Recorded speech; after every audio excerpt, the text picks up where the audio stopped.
All right, so today's journey has been, I don't know if you can see all the cuts here. See all the cuts in the music. Okay, here's the drum track. Now, I'm coming at this a little bit late in the game, this particular song. This is a song called Road Rage.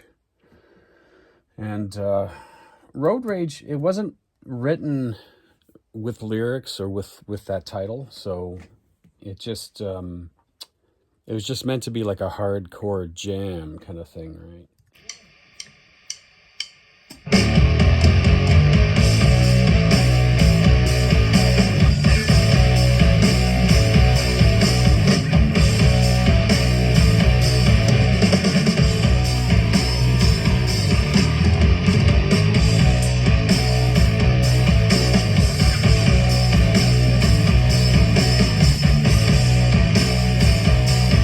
Seven, 1, 2, 3, 4, 5, 6, 7, 8. 1, 2, 3, 4, 5, 6, 7. 3, 4, 5, 6, 7. 2, 3.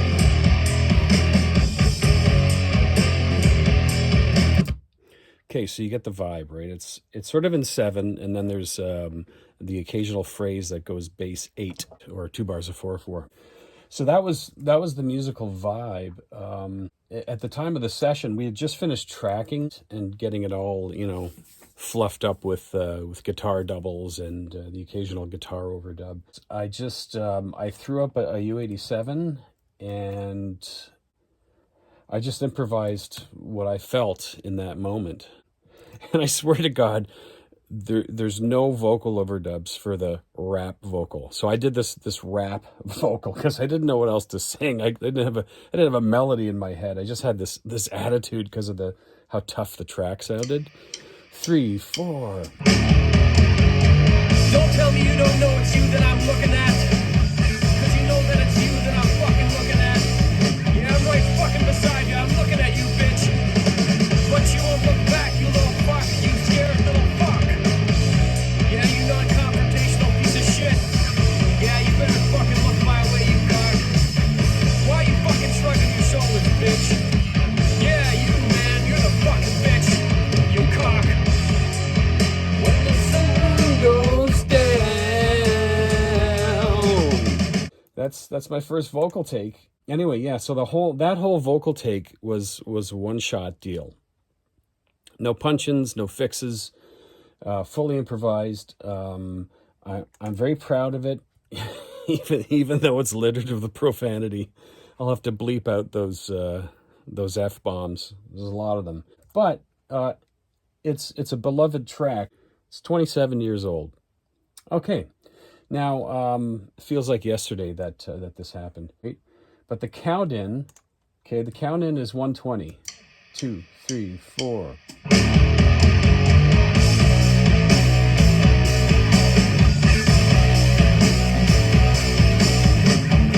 So and then it just suddenly jumps up to about 127, 128.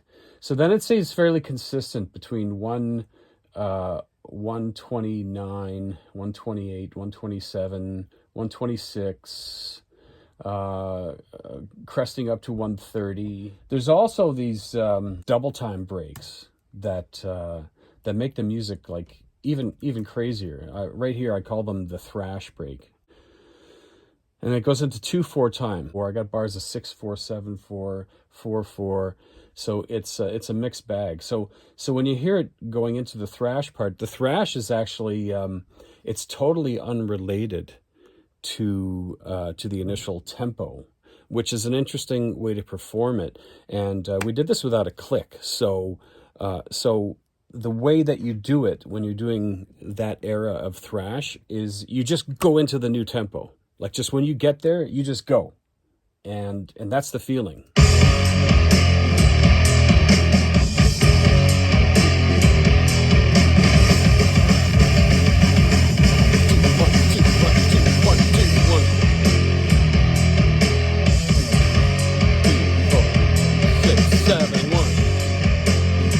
Comes another one.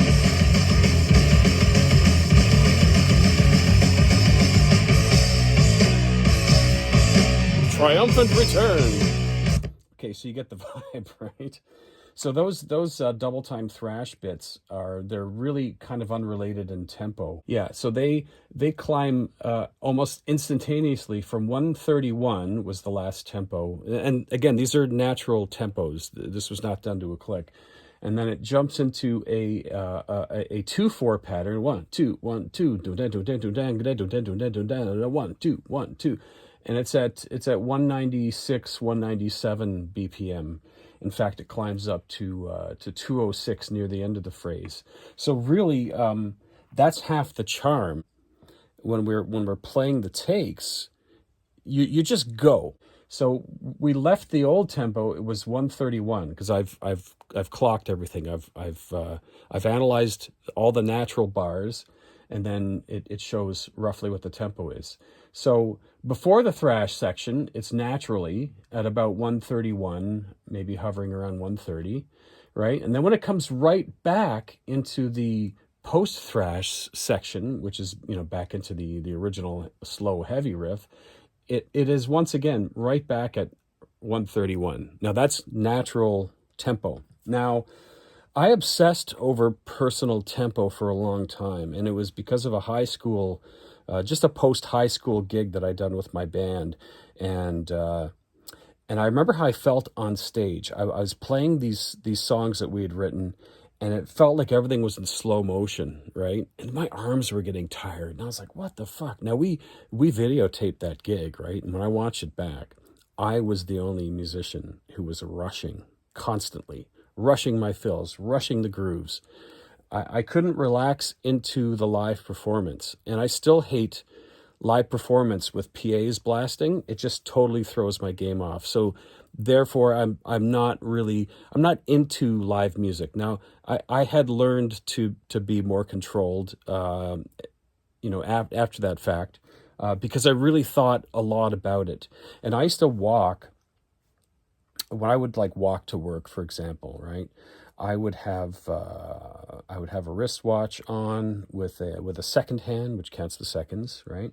And I'd watch it, right? And then I would pace myself, and I would pace myself to 120, and I would just walk at 120, and then I'd put my watch down, and I would start counting the exact seconds to see if over the course of a minute I could land exactly on the minute of the next minute coming up.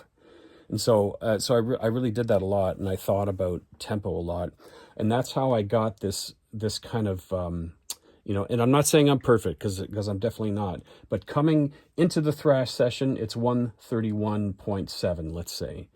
Thrash section is at 196, 197 BPM, climbing up to 200, 207 for excitement, really. I mean, you just go, right? But when you come back down, you gotta rest right back down into that original slow tempo, which I really do successfully here. Let me just slide it over.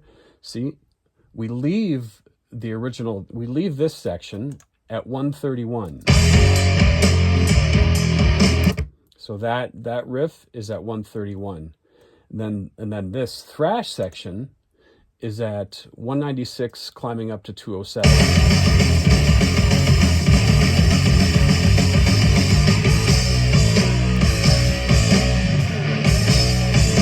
And there you can see I measured it. I'm right back at 131.3. So it does come down to just a super awareness, which can take time for a young musician to get that. I can't imagine performing a song like this with clicks. There's no real lesson. I'm just, I'm trying to decide if this is a smack song. It's littered with profanity. Now, the song Mr. Muscle, off of the Smack album, Mr. Muscle is littered with some profanity, including motherfucker. And that's just the way it was, man. That's what we were thinking at the time, that, all these things must be said. No, there's no vadim in this track, not even a stitch. It's just me doing all the vocals and playing the drums and writing the riffs with the other guys. And then the other two guys, Zach on bass, Christian on guitar, they play all the stringed instrument stuff. It was never for the purpose of playing live. So really, it's it's Zach who introduced me to this kind of thrash punk, right? Which is kind of like it's like bluegrass music. The Foggy Mountain Breakdown.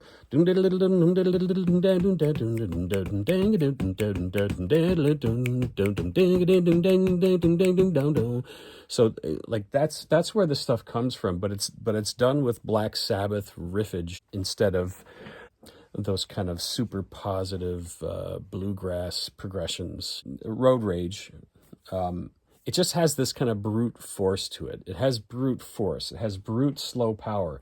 So this represents, in the end, because again, I didn't know this was going to be called Road Rage or that I was going to bust those lyrics.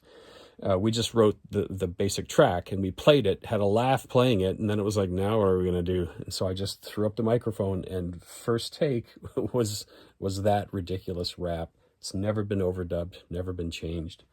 And I guess it's essentially, it's perfect in its way because it was such a great moment. So the question is, does Road Rage belong on this record? I like so many different genres. Even if you think of Pink Floyd, Led Zeppelin, Black Sabbath, that's really three very different genres.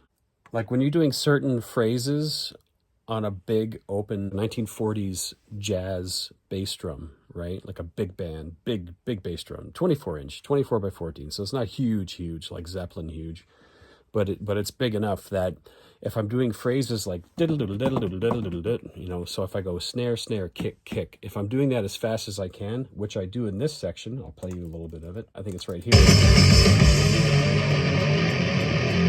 So to get these clear,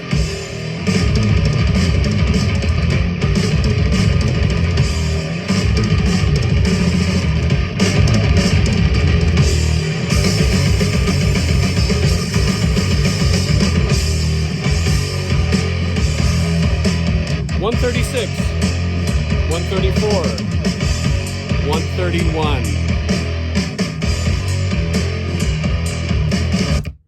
Yes, even towards the end of the song, doing this total manic bridge, I managed to come back to about 131 BPM for that section.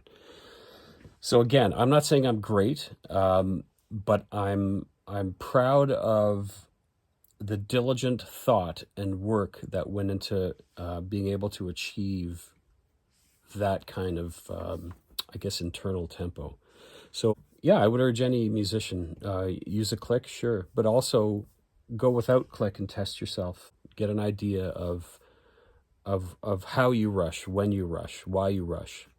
I used to rush because my monitor was too loud, like at a live show. If I was singing, I'd slow down. If I was singing and playing, I would always slow down. So I had all these, problems as a young musician. That's what ruined singing live for me, because I couldn't stand hearing microphone to monitor. I couldn't stand it. I didn't understand, I guess in my heart, I would have to really have ignored the horror of what I was hearing and just try to sing in the best voice possible.